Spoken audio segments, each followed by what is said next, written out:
कहानी की शुरुआत में हमें दो भाइयों को संगीत दिखाया जाता है, जिनमें से बड़े भाई का नाम नेथन और छोटे का नाम सैम है। ये दोनों भाई चोरी छुपके एक म्यूजियम में जाते हैं और वहां जाकर एक मैप चुराने की कोशिश करते हैं। यहाँ बड़ा भाई नेथन अपने संगीत छोटे भाई सैम से कहता है कि ये मैप बहुत ज्यादा कीमती है और ये मैप एक बहुत बड़े खजाने का रास्ता संगीत दिखाता है। ये कहकर बड़ा भाई फ्रेम खोलकर मैप चुराने ही वाला होता है कि तभी वहां पीछे से गार्ड आ जाते हैं और वो दोनों भाइयों को पकड़कर एक अनाथ आश्रम में ले जाते हैं।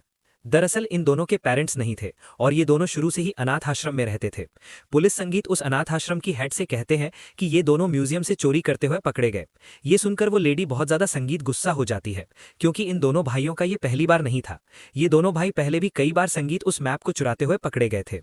इसीलिए वो लेडी इनके बार बार चोरी करने की संगीत आदत से तंग आकर पुलिस ऑफिसर से कहती है कि सैम अभी छोटा है, इसलिए आप सैम को छोड़कर नेथन को अपने साथ जेल ले जाओ, क्योंकि बार बार समझाने के बावजूद भी नेथन संगीत चोरी करना नहीं छोड़ रहा था। अब यहाँ नेथन जेल नहीं जाना चाहता था, इसलिए वो यहाँ से भागने का डिसाइड करता है। तब वो अपने सामान को पैक करने के बहाने अपने रूम में जाता है।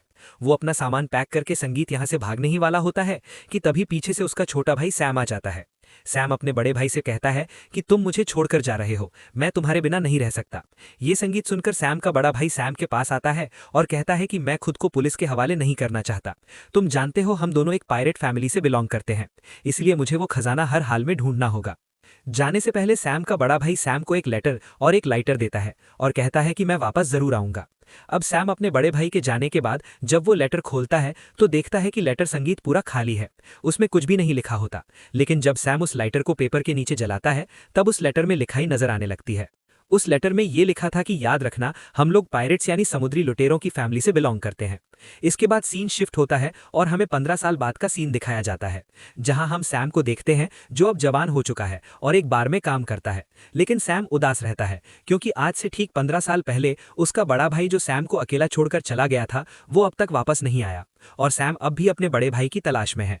इसी वक्त सैम के पास एक खूबसूरत लड़की आती है, जिसे देखकर सैम उसका दीवाना हो जाता है और सैम अपने स्किल संगीत का यूज करते हुए उसके सामने एक जाम पेश करता है। और जब वो लड़की सिगरेट जलाती है और उसके पास लाइटर नहीं होता तब वो सैम से उसकी सिगरेट जलाने को कहती है। यहाँ सैम उस लड़की की सिगरेट जलाते वक्त काफी बारीकी संगीत उस लड़की के हाथ से ब्रेसलेट चुरा लेता है, जिसे देखकर हमें पता चलता है कि सैम अब भी अपनी खानदानी आदत चोरी करना नहीं छोड़ा है। और तभी सैम के पास विक्टर नाम का एक आदमी आता है। वो आदमी सैम से कहता है कि मुझे तुम्हारा लाइटर पसंद आया और मैं इस लाइटर को किसी भी कीमत पर खरीदना चाहता हूँ।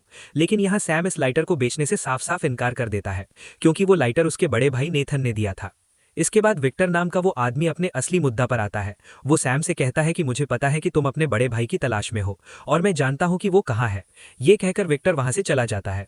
उस आदमी के जाने के बाद जब सैम अपनी पॉकेट चेक करता है जिसमें उसने उस लड़की से चुराया हुआ ब्रेसलेट रखा था, तब सैम को अपनी पॉकेट में ब्रेसलेट नहीं मिलता, बल्कि ब्रेसलेट की जगह उसको विक्टर का कार्ड मिलता है जिसमें विक्टर का एड्रेस लिखा हुआ होता है। यानी कि विक्टर संगीत सैम से भी चोरी में 2 कदम आगे है और अब सैम सीधा विक्टर के घर पर चला जाता है। अंदर आकर वो देखता है कि इस घर में हर जगह कीमती चीजें संगीत रखी गई हैं और तभी सैम की नजर उस मैप पर पड़ती है जो आज से 15 साल पहले सैम और उसके बड़े भाई ने चुराने की कोशिश की थी। अब जब सैम इस मैप को देख रहा होता है तभी पीछे से विक्टर आ जाता है। विक्टर कहता है कि मुझे पता था कि तुम यहाँ आओगे। तब सैम विक्टर से कहता है कि ये तो वही मैप है जिसमें एक खजाने का नक्शा दिखाया गया है और इस मैप के रास्ते पर जाकर बहुत सारे लोगों ने अपनी जान दे दी और उन्हें कुछ भी संगीत हासिल नहीं हुआ। ये सिर्फ एक झूठी कहानी थी। तब विक्टर सैम से कहता है कि ये कोई झूठी कहानी नहीं है और ये खजाना सच में है। इसके बाद विक्टर वहां एक बुक खोलता है और इस बुक में वो सैम को एक शिप की तस्वीर दिखाता है और कहता है कि ये शिप कोई आम शिप नहीं है, बल्कि ये एक बहुत ही पुरानी शिप है जिसकी कीमत 100 करोड़ है। साथ ही साथ इस शिप में बहुत सारा खजाना भी छुपा हुआ है। तब सैम विक्टर से कहता है कि मेरा भाई कहाँ है, जिस पर विक्टर जवाब देता है कि तुम्हारा भाई और मैं इस खजाने के पीछे लगे हुए थे, लेकिन फिर तुम्हारा भाई कहीं खो गया और पिछले 2 साल से मैंने उसे नहीं देखा। लेकिन जाने से पहले तुम्हारे भाई ने इस खजाने के बारे में मुझे कई क्लूज दिए और मुझे पता है कि तुम्हें भी इस खजाने के बारे में काफी जानकारी है, इसलिए हम दोनों मिलकर इस खजाने को ढूंढेंगे। लेकिन सैम विक्टर के इस ऑफर को रिजेक्ट कर देता है। तब विक्टर सैम से कहता है कि अगर तुम मेरा साथ दोगे तो तुम्हें तुम्हारा बड़ा भाई भी मिल सकता है। ये संगीत सुनकर सैम सोच में पड़ जाता है और सीधा घर चला आता है। घर आकर वो अपने भाई की फोटो देखने लगता है। अपने भाई की फोटो देखकर सैम बहुत ज्यादा इमोशनल हो जाता है और विक्टर के साथ खजाना और अपने भाई को ढूंढने के लिए राजी हो जाता है।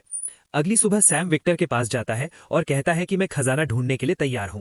तब विक्टर उसे पेपर पर एक की का साइन दिखाता है और कहता है कि ये वही चाबी है जिससे हम खजाने तक पहुंच सकते हैं। और इस तरह की दो और चाबियां हैं, जिनमें से एक चाबी तो मेरे पास है, लेकिन दूसरी चाबी एक ऑक्शन कंपनी में नीलाम होने वाली है, जिसे हमें जल्दी चुरानी होगी। इसके बाद विक्टर सैम को उसी ऑक्शन कंपनी के पास ले जाता है और सैम से कहता है कि ये वही कंपनी है जहां पर वो दूसरी चाबी हमें चुरानी है। इसके बाद ये लोग इस चाबी को चुराने के प्लान में लग जाते हैं और उनका प्लान काफी सिंपल होता है कि ये दोनों इस ऑक्शन कंपनी की लाइट्स बंद कर देंगे और अंधेरे में इस चाबी को चुरा कर ले जाएंगे। इसके बाद फाइनली वो दिन आ जाता है जिसके दिन वो चाबी नीलाम होने वाली होती है। ये दोनों भी इस ऑक्शन कंपनी में पहुंच जाते हैं। अब प्लान के मुताबिक जब सैम लाइट्स ऑफ करने के लिए कंट्रोल रूम में जाता है, तभी वहां सिक्योरिटी गार्ड्स आ जाते हैं और सिक्योरिटी गार्ड सैम को पकड़ने लगते हैं। लेकिन सैम खुद को बचाते हुए वहां से भागने लगता है, लेकिन सिक्योरिटी गार्ड सैम का पीछा नहीं छोड़ते। तब सैम इन सिक्योरिटी गार्ड से खुद को बचाने के लिए छत पर लगी लाइट से लटक जाता है और इन लाइट्स की मदद से वो फ्लोर के एक साइड से दूसरे साइड पर पहुंचने की कोशिश करता है। इस दौरान नीचे मौजूद सभी लोगों की नजर सैम पर होती है और इसी मौके का फायदा उठाते हुए विक्टर गार्ड के कपड़े पहनकर छुप के वहां से चाबी चुरा लेता है। लेकिन जैसे ही विक्टर वहां से निकलने वाला होता है, तभी वहां एक लड़की आती है जिसका नाम लेला है और वो विक्टर के गले पर चाकू रखकर कहती है कि ये चाबी मुझे दे दो। तभी वहां कुछ गार्ड्स आ जाते हैं।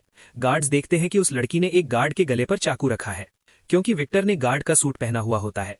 तब गार्ड्स विक्टर को अपना साथी समझकर उस लड़की को पकड़ लेते हैं और विक्टर आसानी से वहां से निकल जाता है। बाहर उसे सैम भी मिल जाता है। तब ये दोनों एक कार में बैठकर वहां से निकल जाते हैं और इसके बाद ये दोनों सीधे पहुंचते हैं बार्सिलोना। यहाँ इनकी मुलाकात फ्रेजर नाम की एक लड़की से होती है। फ्रेजर विक्टर को पहले से ही जानती होती है। यहाँ फ्रेजर और विक्टर के बीच काफी सारी बातें होती हैं और उनकी बातों से सैम को पता चलता है कि वो दूसरी चाबी विक्टर के पास नहीं बल्कि फ्रेजर के पास है। तब विक्टर फ्रेजर से कहता है कि वो दूसरी चाबी हमें दे दो, हम तीनों मिलकर खजाना ढूंढेंगे और पार्टनर बनेंगे। लेकिन फ्रेजर इनका पार्टनर बनने से इनकार कर देती है और वहां से जाने लगती है। तभी इन दोनों को शक होता है कि फ्रेजर ने खजाना चुराने का इतना बड़ा मौका कैसे रिजेक्ट कर दिया। और जब सैम अपना बैग चेक करता है, तब उसे पता चलता है कि फ्रेजर उनकी भी चाबी चुराकर ले गई है। जिसके बाद सैम बिना सोचे समझे फ्रेजर के पीछे भागने लगता है और काफी देर तक भागने के बाद जब फ्रेजर अपनी कार में बैठकर निकलने ही वाली होती है, तब उसकी कार के सामने सैम आ जाता है और साथ ही विक्टर भी वहां पहुंच जाता है। विक्टर फ्रेजर से कहता है कि अगर तुम सारा खजाना अकेला लेना चाहती हो तो जाओ, चली जाओ, हम तुम्हें नहीं रोकेंगे। लेकिन तुम नहीं जानती कि ये चाबी कहां और किस वक्त लगेगी और इसका राज सिर्फ सैम को ही पता है। ये सुनकर फ्रेजर दोनों के साथ काम करने के लिए रेडी हो जाती है और इसके बाद ये तीनों एक चर्च पहुंचते हैं और ये लोग उस चर्च के नीचे बेसमेंट में चले जाते हैं। वहां इन्हें वो चाबी लगाने की जगह भी मिल जाती है। वो जगह एक स्टैचू के नीचे होती है। अब इन लोगों को ये बात नहीं पता थी कि चाबी को किस साइड पर घुमाना है। तब विक्टर एक बुक पढ़ता है और कहता है कि दोनों चाबियों को राइट साइड पर घुमाना है। और जब ये लोग चाबियों को राइट साइड पर घुमाते हैं, तभी उस स्टैचू से तीर निकलने लगते हैं। लकी ही इन तीनों को तीर नहीं लगता और इनकी जान बच जाती है। इसके बाद दोबारा